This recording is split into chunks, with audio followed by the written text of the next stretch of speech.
Assalamualaikum dan salam sejahtera. Saya wakil dari kumpulan 1 akan membentangkan projek penulisan dengan tajuk yang dipilih Ketepinggiran Golongan M40 Analisis Bantuan Kerajaan dalam kalangan pekerja di Lembah Kelang bagi khusus LMCR 2242 Kemahiran Menulis. Kajian ini dibimbing oleh Dr. Maharam binti Mamat.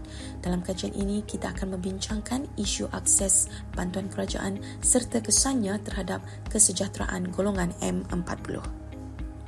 Ahli kumpulan kami terdiri daripada 4 orang iaitu Putri Nurul Ain Khairul Fitri, Nur Yasmin Jaafan, Alfa Adli dan Nur Anis Ismail. Kajian ini memfokuskan kepada akses bantuan kerajaan dan kesannya terhadap kesejahteraan golongan M40 di Kuala Lumpur dan Selangor iaitu kawasan Lembah Kelang. Golongan M40 berada di kelompok pertengahan, tidak tergolong sebagai B40 maupun T20. Namun, tekanan kos sara hidup di kawasan bandar semakin meningkat. Keadaan ini mewujudkan jurang bantuan di mana M40 sering digambarkan sebagai tidak cukup miskin untuk dibantu dan tidak cukup kaya untuk berdikari. Penyertaan masalah kajian ini terbahagi kepada 3 isu utama. Pertama, kebanyakan bantuan kerajaan lebih bersasar kepada golongan B40 seperti bantuan tunai, perlindungan sosial dan bantuan makanan asas. Kedua, wujud eligibility gap iaitu perbezaan pendapatan yang kecil tetapi menyebabkan M40 terus terkeluar daripada bantuan. Ketiga, isu ini menjadi lebih kritikal di kawasan berpendapatan dan berkos tinggi seperti Lembah Kelang. Kajian ini mempunyai 2 objektif utama. Objektif pertama ialah menganalisis ketidaksamaan bantuan kerajaan terhadap golongan M40 dalam kalangan pekerja di Lembah Kelang. Objektif kedua ialah menilai kesan ketidaksamaan bantuan tersebut terhadap golongan M40.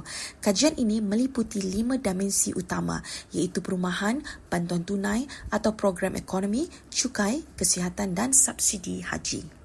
Dari segi metodologi, kajian ini menggunakan pendekatan kuantitatif melalui soal selidik yang diedarkan menggunakan Google Form.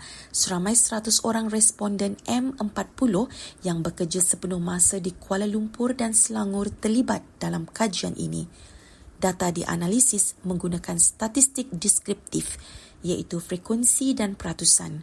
Soal selidik dibahagikan kepada 4 bahagian: demografi, ketidaksamaan bantuan, kesan dan penilaian umum.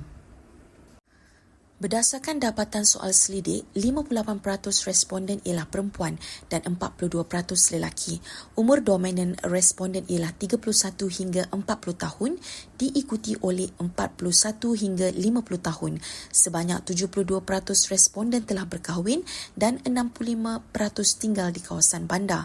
Pendapatan isi rumah responden berada dalam julat RM4,851 hingga RM10,970 selari dengan kategori M40.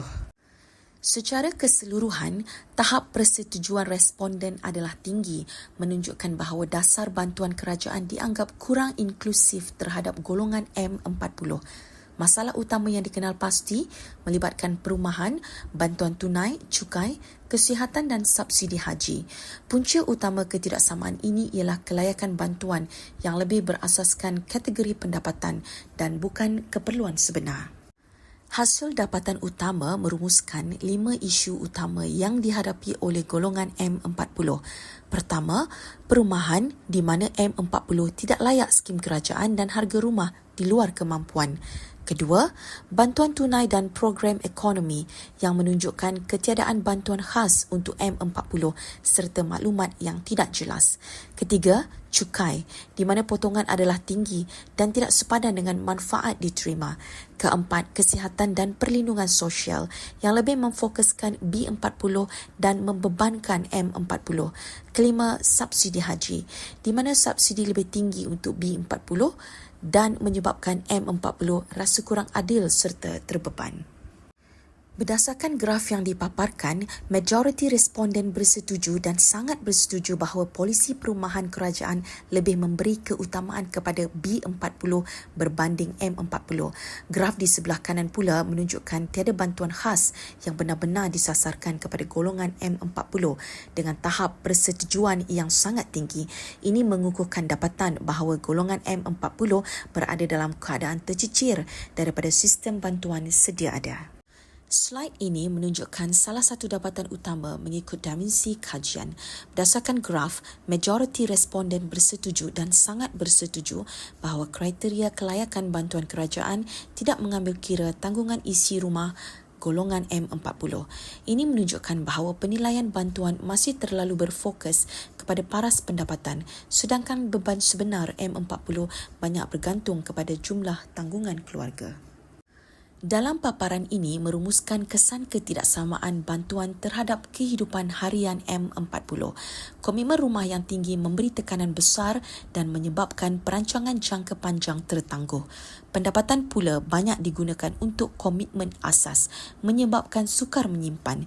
Keadaan ini mendorong kepada kebergantungan kepada pembiayaan atau pinjaman institusi dan akhirnya kualiti hidup M40 bandar terjejas apabila bantuan tunai tidak diterima. Graf di sebelah kiri menunjukkan bahawa potongan cukai yang tinggi mengurangkan kemampuan responden untuk menabung bagi masa depan, manakala graf di sebelah kanan menunjukkan majoriti responden sukar menyimpan wang kerana sebahagian besar pendapatan digunakan untuk membayar komitmen asas. Ini membuktikan bahawa tekanan kewangan yang dialami bukan berpunca daripada perbelanjaan berlebihan, tetapi struktur kos dan potongan yang membebankan. Selain kesan kewangan, ketidaksamaan bantuan juga memberi kesan sosial dan psikologi. Responden menyatakan ketidakpuasan hati terhadap sistem bantuan yang tidak seimbang antara kategori pendapatan. Jurang sosial antara B40 dan M40 juga dilihat semakin melebar. Tekanan kewangan yang berpanjangan menjejaskan kesihatan mental seperti rasa cemas dan tertekan serta menyebabkan M40 menangguhkan hasrat menunaikan ibadah haji dan simpanan keluarga. Berdasarkan graf ini, majoriti responden bersetuju dan sangat bersetuju bahawa tekanan kewangan memberi kesan negatif kepada kesihatan mental mereka.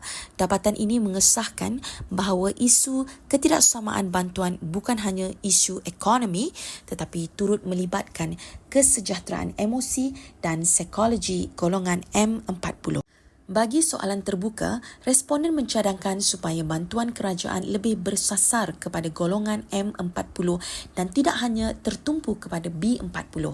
Mereka juga menekankan keperluan untuk menyemak semula kriteria kelayakan dengan mengambil kira tanggungan isi rumah, lokasi dan kos sara hidup. Selain itu, responden berharap kerajaan memberi fokus kepada isu perumahan, cukai dan kesihatan yang memberi tekanan kepada kualiti kehidupan. Graf ini menunjukkan pelbagai pandangan dan cadangan responden. Antaranya ialah cadangan untuk mengurangkan ketirisan, menilai semula dasar sedia ada, mengurangkan cukai serta menyediakan pembiayaan kewangan yang lebih fleksibel seperti pinjaman tanpa faedah atau kaedah lease to own. Cadangan ini mencerminkan keperluan M40 terhadap dasar yang lebih praktikal dan berasaskan realiti hidup. Secara rumusannya, kajian ini mendapati bahawa dasar bantuan sedia ada masih kurang inklusif terhadap golongan M40 bandar. Implikasinya, tekanan kewangan yang dialami M40 membawa kepada kadar simpanan yang rendah, meningkatkan risiko hutang dan memberi kesan terhadap kesejahteraan serta kesihatan mental. Oleh itu, terdapat keperluan mendesak untuk penambahbaikan dasar agar lebih seimbang dan berasaskan keperluan sebenar. Sebagai penutup, secara tuntasnya dapat disimpulkan bahawa kajian ini menunjukkan golongan M40 bukanlah golongan yang tidak memerlukan bantuan, tetapi golongan yang sering terlepas pandang dalam sistem sokongan sosial. Akhir kata dari kumpulan kami, terimalah serangkap pantun penutup bicara. Di lembah Kelang, burung berkicau. M40 bekerja gigih setiap hari. Bantuan kerajaan sedikit meragukan, ketepinggiran tetap terasa di hati. Sekian itu sahaja dari kumpulan kami. Terima kasih kerana mendengar dan Assalamualaikum.